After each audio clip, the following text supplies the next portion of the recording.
Hello, everybody. Ryan Carpenter here with No BS Golf, presented to you by P45 Knuckle Down Golf. Well, it's Friday.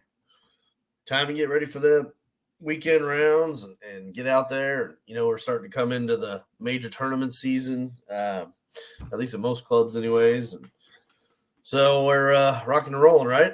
And yeah, so been trying to keep up a little bit and been busy, so it's a good thing. But got a bunch of new players started on the process and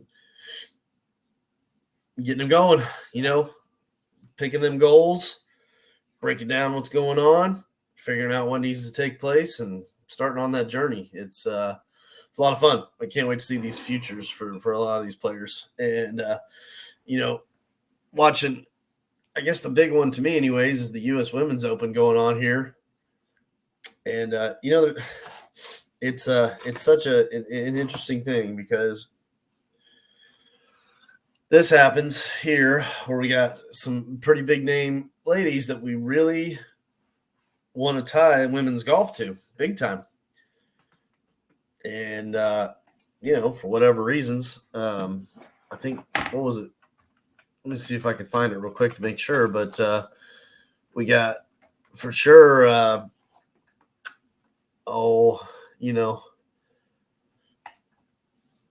Nelly not making it to the weekend. That's just terrible, unfortunately. I don't know about Lexi and Zhang or Minji, but hopefully them gals are going to make it for sure.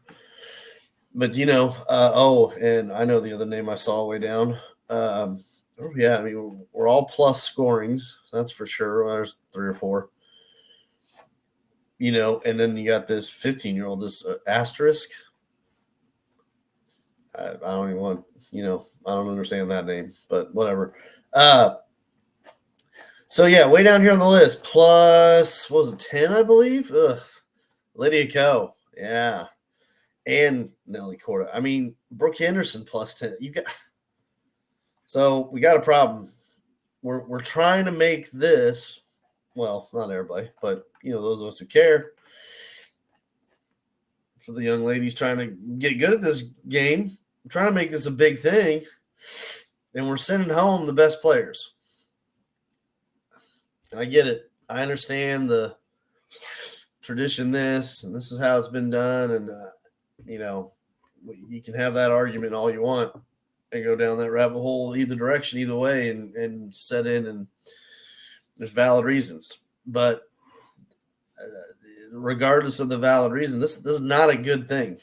This is a terrible thing for the U.S. Women's Open, and it's a terrible thing for young ladies out there, and fans of the LPGA Tour, and these girls work really hard. And I don't know, it's where to put the blame, where it lies. Again, can be debatable as well, but consistently we've always known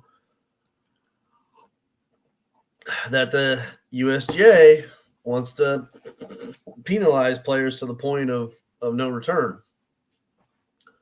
So I think it's a horrible thing. I'm not really excited about the weekend, to say the least bit. Unfortunately, maybe following this young amateur gal, 2 of them now, Adela Kernasuk is now up there too. So I butchered that one. Megan Schoeffel, that's not a surprise. I kind of figured she might have a decent run here. Anyways, so the leaderboard, unfortunately, is a bit of a tragedy. I'm happy for all these young ladies. They're doing well. But this is going to be some terrible ratings. And that is not good for women's golf. So, unfortunate. There's got to be some other way. I don't know what it is. I'm not saying you got to go all full boat into live golf style formatting and blah, blah, blah. But something's got to change. So, anyhow, saw a cool, not surprised, this was a golf teaching group. So, golf swing merely a series of inputs, push, pull, twist of the handle, sort of. The next big leap in golf structures is knowing the where, the when, the magnitude, the inputs, locations of your joints influence the direction of these forces. Right. So what's being said there in general, and I've been going down this route for 5 years trying to get better at understanding this myself. And but what's basically being said is that outside of what we see on a camera or measure through a machine, and knowing how you maneuver and how the maneuvers affect, and then the balance points of specific nature of thing. It's pretty difficult stuff. I'm not gonna lie. It takes a while to dive in, and even after then, you still kind of question some of it. As to the future, yes, to some degree. The problem with that is that we still have a large amount of people out there teaching that say, I don't use video.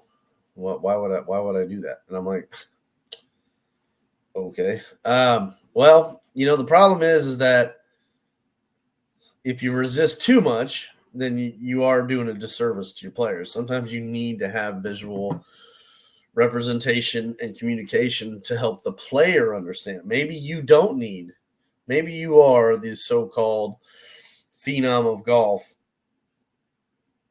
Butch Harmon. Congratulations to you then. That's awesome. I want to use video. I want to know for sure what's happening. But more importantly, even if you do, they don't. And maybe it would help them to see and understand what's going on so that you could better deliver the message. So this is that next level of back when video was first being used, it was kind of a controversial-ish level of understanding and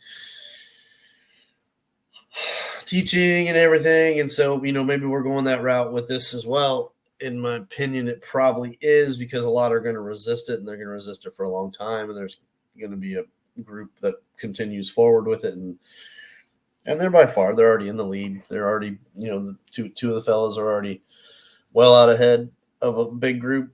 And basically the easy way to say it is, it's the reason Padraig Harrington has had a resurgence in his career. So, but, there's going to be a point in time where you're going to come across this, and like I said, I'm working on it. I'm not nowhere near done, and wish I had nothing but time just to sit down and do it all, but I don't. So I have to take it a piece at a time, just like players learn to get better at golf. I saw another good one, and I didn't really dive into it because you get in these dang debates on these golf instructional groups. Anyways, so comment was made. It's always controversial. And the basic general comment was to the effect that, okay, we understand the basis of stack and tilt, but players are taking it and going off and doing other things with it that are not meant to be done. And so I can back that up fully. Doesn't mean everybody. And the ones that we understand that are using the center point as the focus, it's a valid theory. I'm not going to say it's proven because it's not, but it's a valid theory. I get it. Well, the problem is that, yes, I've seen and had hundreds of players for the last 20 years come in saying, yeah, I've been working on that whole stack and tilt stuff. And I said, okay, well, let's see it. They're not even in the ballpark of doing no stack and tilting. I can tell you that right now. And some of the stuff that I came across and saw, and again, this is why you need a damn video camera. I do call BS on that, by the way. You got to use camera. I don't agree with that shit. Anyways, man, you saw some of the stuff I saw people doing because they said they were studying stack and tilt and trying to do it. I mean, it was outrageous. Like things that I can't even fathom how somebody would like. I can't even physically repeat some of this craziness I saw. And that's the problem. And honestly, it's not just stack and tilt. I can't put the blame on them only. There's all kinds of things out there that people pick up from the old YouTube and the videos here, Golf Channel, whatever. Doesn't matter what source they get it from. And the problem is that it's a it's a feeding relationship. So tomorrow morning, I got an evaluation set up based off this one main key part. How do I know if it affects me? How do I know if I'm doing it right or wrong? How do I know when to apply, when to not apply, when to da. In other words, let somebody else take the wheel. Tour Pro's got a guy taking the wheel for him for a reason, right? You got to have somebody knows what the path should be and then how to steer you down the path correctly. That's what it boils down to. And this is what happens with all kinds of information. Well, the YouTube or whatever, or the guy on the golf channel told me to do this. I'm like, nah, yeah, but look, hold on. Let me show you something here. If you look at this right here and you do that right there, what do you think is going to happen? I don't know. I'm like, you can go so far that direction, you probably quit playing golf for the rest of your life. So what's going to happen? Like, you're not going to do. There's no reason to do that. And the player didn't know. So get the evaluation lesson. You've got to understand what's going on. You have to know where you're at. You have to consider it against your plans for your future and your goals. And then you've got to develop a journey that's going to help you get to that point. You know, to get to these goals and go through a journey, go through a pattern of learning and developing things that are going to actually allow you to achieve that. That's what it comes down to. So, yeah, it's a couple things popped up there, and it was pretty cool stuff. And you know, future golf, yes and no. It's there is no future, unfortunately. Like, we've been through revelations of golf, and yet there's still, I don't know what you want to call them, old schoolers. They think videotape's a joke, and they still think that the initial ball flight laws are 100% accurate, and they're not. We've already proven that to be wrong. So, you know, you go with what you get, I guess, and that's part of it too. You know, I had a fella, you know, he decided, yeah, I'm in, let's do this. Great. And he said, look, it's pretty simple. I mean, there's other people doing their thing, and I totally understand what you got going on here. He's like, you get what you pay for. I'll agree to that 100%. I mean, it's hard to go anywhere in the world and not basically break it down and say, well, you know, simple math, that car is $50,000 and that car is $18,000. What's the difference? They both got four wheels, steering wheel, a little outer cover. Yeah. There's a whole bunch of other things going on inside and out and around and details and so on and so forth. That's what boosts that price up. So the question becomes, well, how bad do you want that other one then? Badly. What are you going to pay for it then? That's how it works. So, not that that's the important part. It's not. We want people getting better. So, exciting day. I can't wait. Having a great conversation this afternoon with a dad. Can't wait to find out more about this story and see where they're at. I believe she said young man was 10 years old. 10's a good number. 10's an interesting one.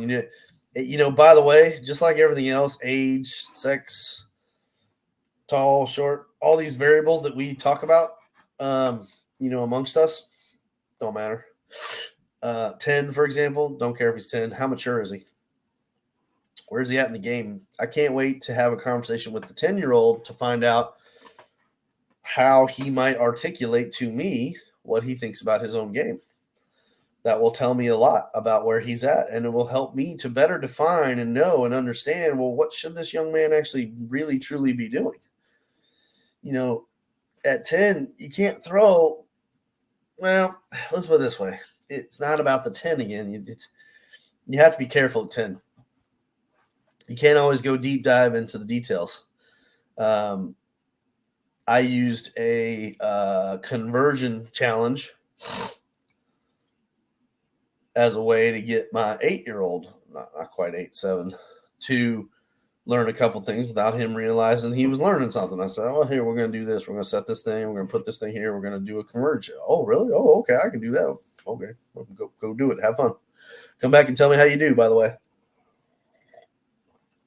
And it helped. We got alignment fixed. We got some setup things fixed, and we got application fixed all in one. And it was just a simple, fun, try it out execution scoring challenge thing. So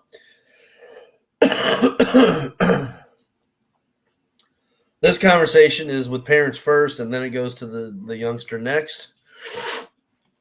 And then if we get going with this and hopefully get them inspired to look to the future of his young career that he's about to get into, which high school years are coming, never know. You never know. I know where the parents are. They're already engaged. They're already actively seeking other options because they've already been through some options. So I know what's going on in that realm, and parents always want the best and the most for their kiddos, and that makes sense. So we got to figure out where the kiddos are, and if they've already been through some instruction and they're desperately seeking more, better, they might have the capacity to go through a process and really truly learn and change. Or they might be at more of a point where we got to steer them a different direction for a little while and get them to play better in other ways. And then maybe we come back to the details. Maybe we come back to the high level, journey and pattern developing and other things. And so there's no one way to do this. I can tell you that right now. And it's why the evaluation is so important. Pardon me. And having that conversation with everybody is so important because you got to go through discovery. You got to figure out, you got to learn, you got to understand, you got to know what you're dealing with. There's so much to it. And then you got to be able to know within just a very short period of time, a few minutes for the most part, where to take people and where to lead them. And if you make the wrong decision, it can have huge consequences. So take the evaluation, folks. Come on down and see me at www.thegolfpub.com. First of all, check out the facility anyways. It's awesome. It's too hot. You don't want to go deal with sweat and the bugs, or the course is too damn busy. Don't do it. Come on down to the golf pub. Controlled environment. Play anywhere you want, by the way. And there's even fun challenge games like putt-putt and other things. So that's my home base, my location now. Partnered with the guys. It's a great facility. You're gonna love it. Just wait till winter rolls around. You're gonna love it even more. And that's where I'm doing it. So evaluation's still free.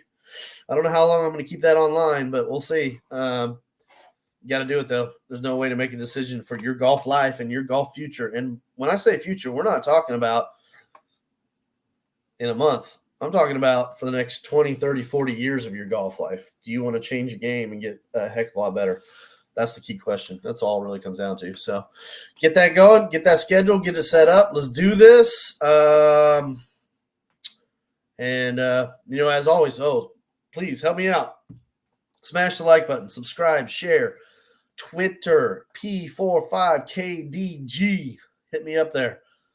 And give me some feedback here, folks. Tell me what you want to talk about. Tell me what you want to learn. I just take the stuff that comes across my proverbial desk here, and I just kind of throw it out there. So tell me what you want. I know there's lots of people that have all kinds of questions about stuff. Don't go down. There's a comment section. First of all, everybody knows you can go all crazy on Twitter.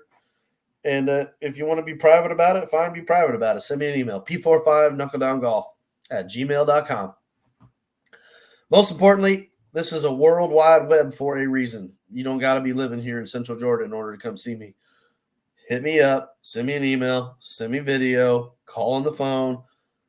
We'll grab FaceTime if we need to. You're gonna get a lot out of this, regardless of where you're at. No matter what we have to overcome, we can figure it out. That's how technology works today, folks. So enjoy. RBC, U.S. Women's Open. Man, I kind of hope it gets better today. We'll see how things go. So, but get out there and play. Do your best. Don't go down the rabbit hole of misunderstanding things like stack and tilt. They can ruin your game. That's just straight up BS. So for now, this is Ryan Carpenter with No BS Golf, presented by P45 Knuckle Down Golf, folks. We will see you later. Take care.